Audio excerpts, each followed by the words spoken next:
My name is Gabrielle. I am a senior in high school and I live in Missouri. This video is a celebration of 50 subscribers.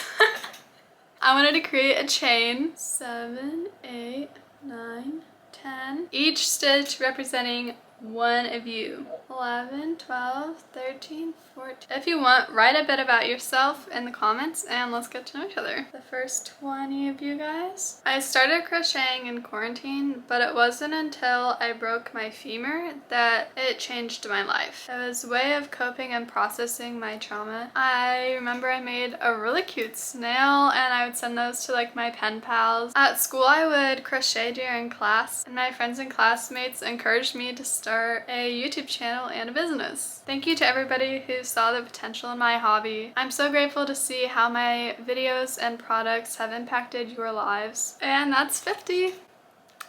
So it doesn't really seem like a lot compared to other YouTube videos where people like 1 million sprinkles for each one of you, or you know, those random videos. But thanks to the first 50 of you guys, and you guys are a really kind of purpley pink color. The next time I have like 100 or 1,000 or however many, I'll add on with different colors. So that was a really short video, but yes, just thank you to everybody and I'll see you in the next video.